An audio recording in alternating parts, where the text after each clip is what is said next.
Seid ihr schon mal mit dem Fahrrad auf dem Mont Ventoux gewesen? Nein? Kein Problem. Kommt einfach mit Anne und mir mit. Mont Ventoux, Gigant der Provence.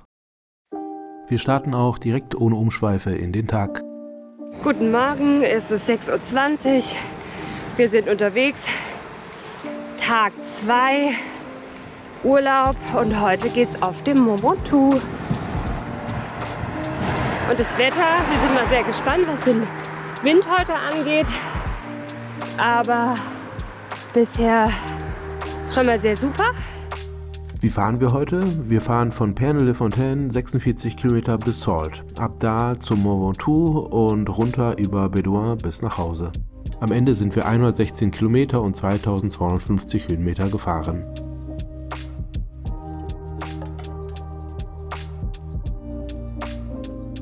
Es ist 6:30 und wir sind wie immer auf der Suche nach einer Boulangerie.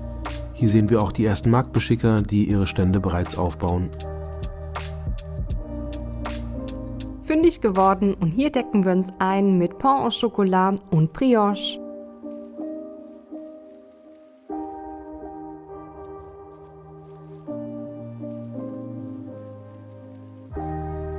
Da ist der Mont Ventoux, noch Wolkenfang.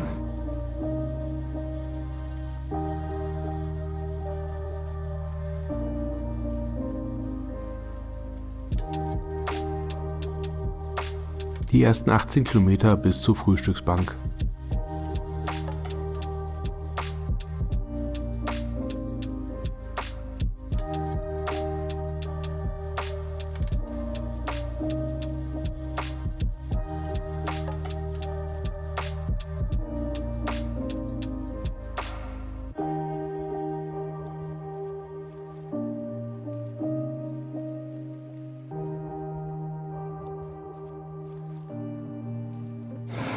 Es wird wärmer.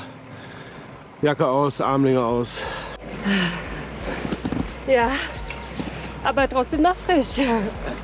Das ist jetzt wieder Warmstrampeln. Und das ist ja meistens so, kaum hat man die Sachen gerade mal ausgezogen, dann kommt Wind und Schatten.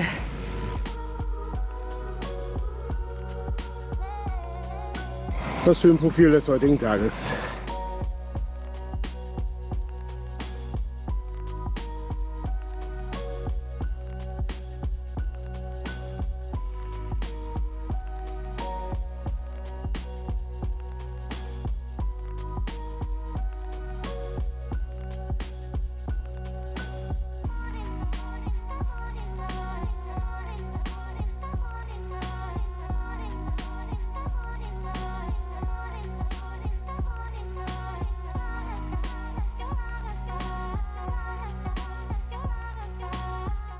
So, wir sind jetzt erstmal oben.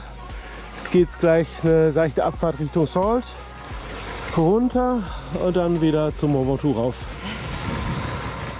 Bisschen entspannen jetzt. Hier sehen wir die Strecke vom Frühstück bis nach Salt, auf der wir auch schon einige Höhenmeter zum Mont Ventoux gut machen.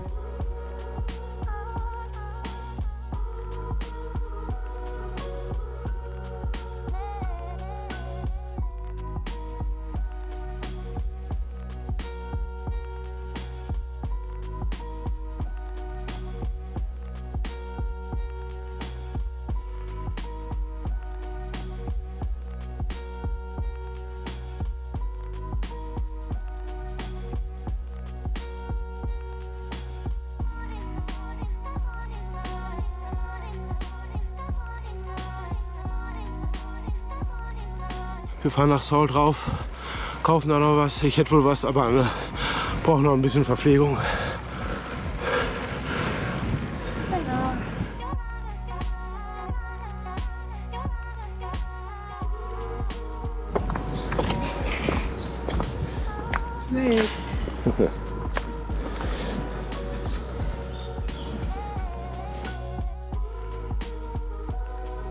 So, wir haben uns jetzt gestärkt, super gesund.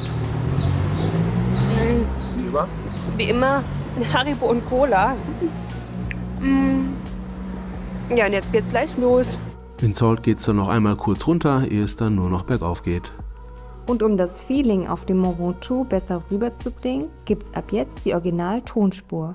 Also der Anstieg beginnt in knapp 600 Metern, 23 Kilometer lang und 1224 Höhenmeter.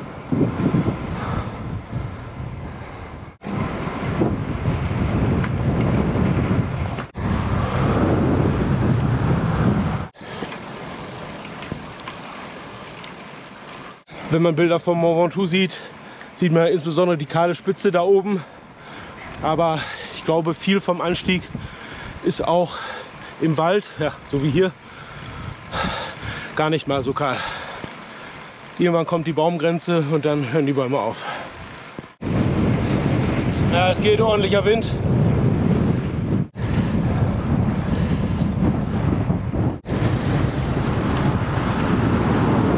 Das aktuelle Bild.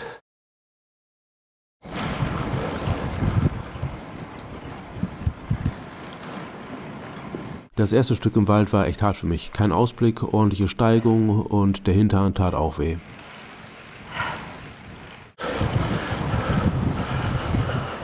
So am Anstieg merkt man dann doch, dass man einfach noch nicht ganz so fit ist und noch nicht so viel trainiert hat. Deswegen, wir sind super langsam, aber Schritt für Schritt kurbeln wir uns hoch.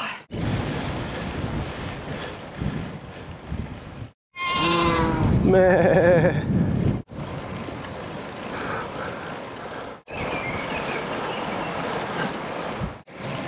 Noch 800 Höhenmeter.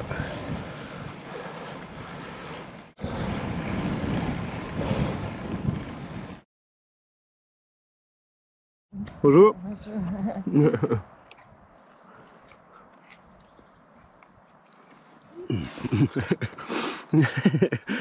Anne, wie, das ist so geil, das ist so typisch Anne. Voll in ihrer Welt, ein Quetschi.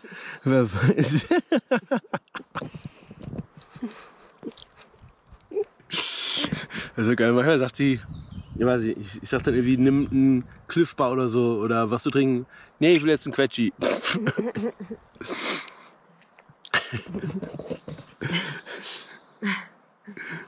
Ein Jöko-Trink wäre jetzt auch was, aber haben wir gerade nicht. Haben wir gerade nicht.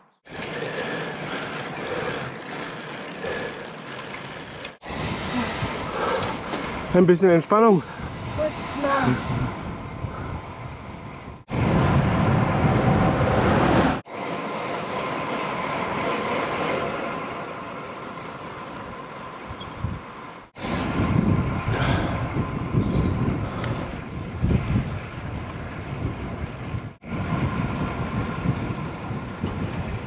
Wir fahren ja gerade mit 20 km/h den Berg hoch. Ich glaube, wir haben Rückenwind. Spätestens ab hier wurde es dann auch wieder cooler. So, wir haben die Hälfte von den Kilometern vom Anstieg und noch 633 Meter rauf. Aktuell sind wir schnell.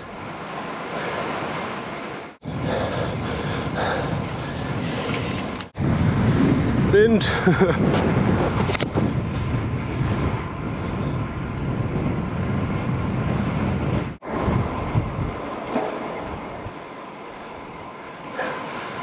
Bergauf Rückenwind gefällt ganz gut.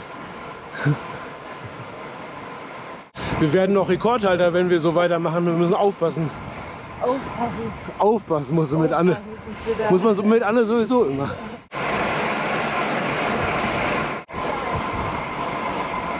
Cooler Wald hier. Ja, das ist der Wald kurz vorm Chalet Renard. Hier sind auch so ein paar andere Ferienhäuser, scheint mir das so. Kann man bestimmt auch buchen. Ja, und ab hier kann man auch erkennen, dass so langsam die Bäume weniger werden, bis kahler wird. Hier fahren wir auf das Chalet Renard zu. Die sind total auf Fahrradfahrer eingestellt und es gibt alles, was das Herz begehrt. Und hier treffen sich auch die beiden Auffahrten von Sault und Bédoin. Ab hier geht's also gemeinsam Richtung Gipfel. Wir haben uns einfach Aprikosenkuchen und Kaffee bestellt. Wer einfach nur Wasser braucht, findet links am Ausgang einen Wasserhahn. Gut, der Kuchen ist verputzt und jetzt fahren wir hier hoch. Anne ist da gerade schon hochgefahren, der war kalt. Und dann kommen wir hier auch wieder runter und fahren dann hier so halblinks nach Beduin die Abfahrt runter. Hochgekommen sind wir von Salt.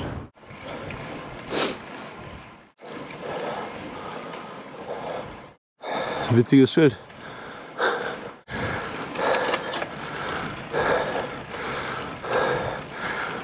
Ah, da hinten vor den Wolken.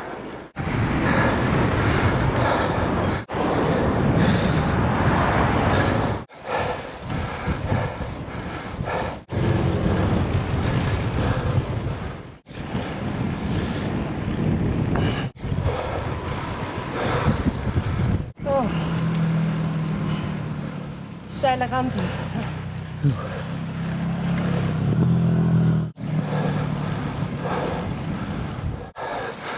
Julien Alaphilippe ist ein französischer Fahrer. Ich sprach ja vorhin von der kahlen Bergspitze und der Baumgrenze. Die Baumgrenze verläuft hier jedoch gar nicht. Man hat früher einfach die Bäume gerodet und sie zum Beispiel für den Schiffbau verwandt.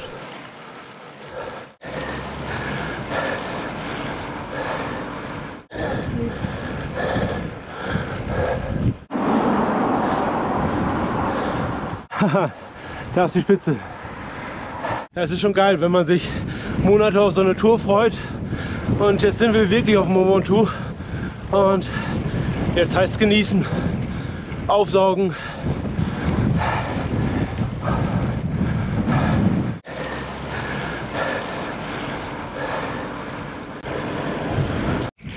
Hey, oh, let's go. Ja genau, wir waren voll im Mont Ventoux-Modus. Es war steil, sehr windig, krasse Aussicht, coole Mondlandschaft und alles andere, wie zum Beispiel der Hintern, war vergessen.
Jetzt haben wir gerade noch mal richtig Wind gehabt. Doppelte Steigerungsprozent. Okay, da rollt sie schon wieder. Hier meine Kämpferin. Der letzte Kilometer. Teilweise richtig Wind.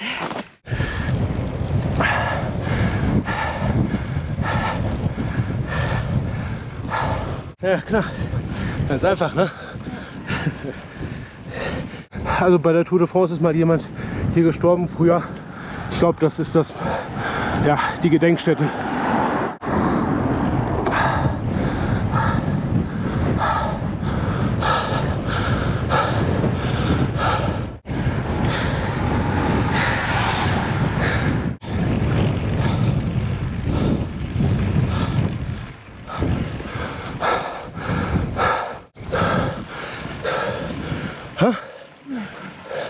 Okay, wir halten noch mal eine Kurve.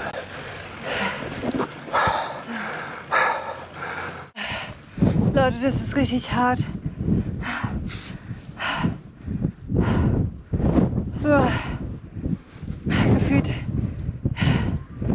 jetzt noch, also steht da ein halber Kilometer, aber ich glaube, das ist sogar ein bisschen länger, ein bisschen mehr.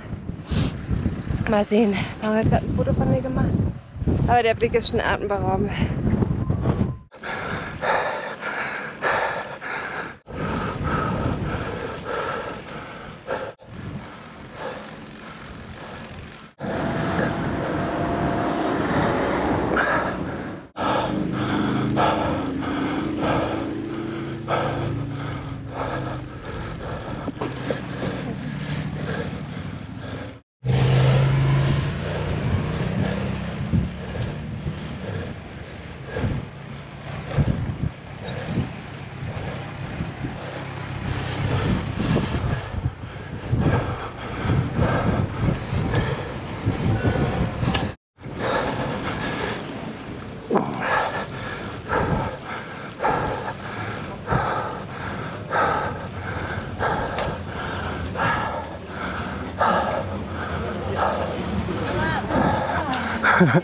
Merci. Well done, well done. Gar kein Mont Ventoux-Schild gerade, oder wie? Ich glaube, eigentlich ist das Schild da. Kann das sein? Und was sagen Sie? Geschafft. Oh, Scheiße, jetzt kommt die Auffahrt. Scheiße, jetzt kommt die Auffahrt. Hey, erstmal freuen. Erstmal freuen. Hier scheint die Sonne. Ist gar kein Nebel. Oh, mega.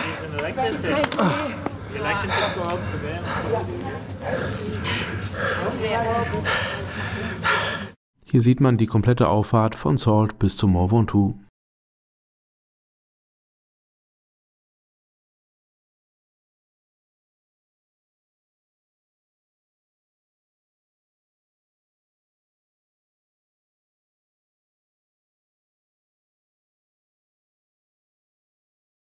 Es ist so ein bisschen, also so.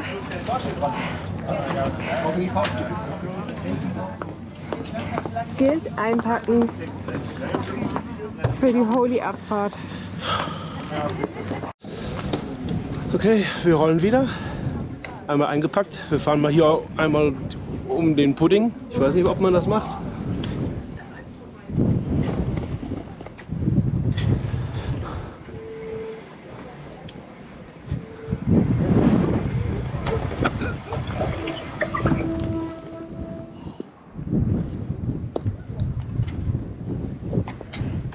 Das geht so steil bergab. Ja, ich habe gerade einen von Quäl dich gefragt, der sagte, das Schild ist wohl geklaut. Weil normal ist das nicht ab. Und jetzt geht's runter. Für die Abfahrt habe ich die GoPro an der Brust befestigt und jetzt fahren wir gemeinsam ein paar Szenen runter. Da oben war es immer noch sehr windig, deswegen war Vorsicht geboten.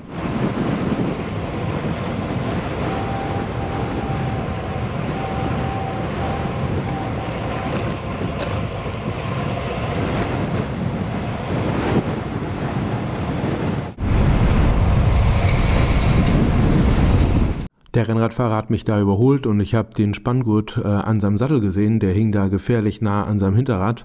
Ich habe dann auch gerufen. Hey! Er hat es dann auch gehört und hat runtergeschaut und rollte aber erstmal weiter bis zur nächsten Kurve. Ja, und da haben wir uns dann verständigt und er hat sich bedankt. Alles gut gegangen. In dem Moment ist mir gar nicht aufgefallen, dass der nur eine Fahrradcappy trug und kein Helm. Das sehe ich jetzt erst beim Videoschnitt. Also ich verstehe, dass man sich am Anfang nicht unbedingt direkt einen Helm kauft, aber je mehr man doch in dem Game drin ist, desto klarer wird einem, dass man Helm trägt. Also für uns ist das mittlerweile undenkbar, keinen Helm zu tragen.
Auf der linken Seite sieht man einen von mehreren Touristenfotografen und da haben wir dann auch mal zugeschlagen.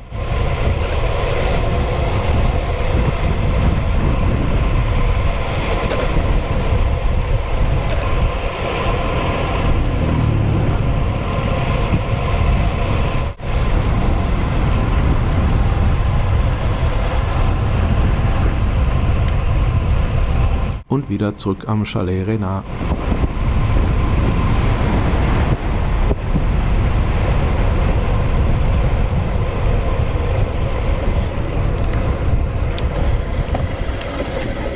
Also die Spitze vom Mont Ventoux war jetzt richtig cool. Der Wald war, ja, hat ein bisschen genervt. Gut, jetzt geht's hier runter nach Bédoin.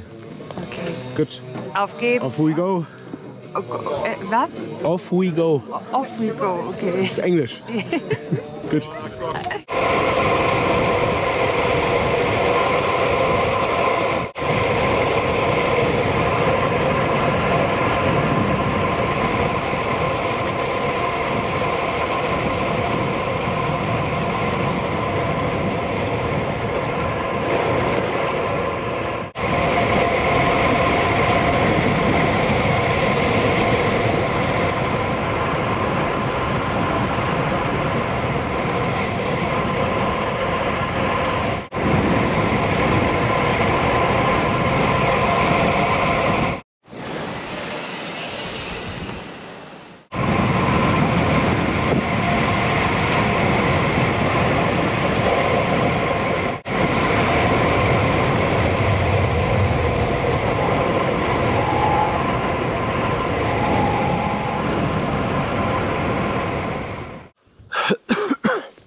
Jo, Abfahrten runterballern ist schon ganz cool. Ich warte dann immer mal wieder auf Anne. Ich mag nicht, wenn ich so weit vorfahre. Hat immer ein bisschen Angst um mich. Aber ja, genau.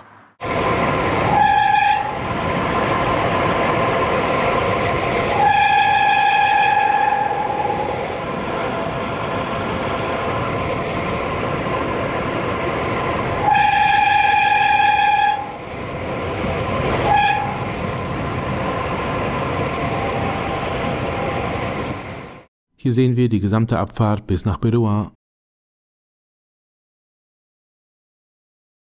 Und damit sind wir auch unten angekommen. Hier fahren wir in Bédoin rein und nach dem Mont Ventoux kann nichts mehr kommen. Daher beenden wir an dieser Stelle das Video und schenken uns die Transferstrecke zurück nach Hause.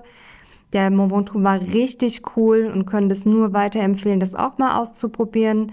Und auf das nächste Video könnt ihr euch auch schon freuen. Da erfahren wir 4 Perlen. In diesem Sinne, au revoir.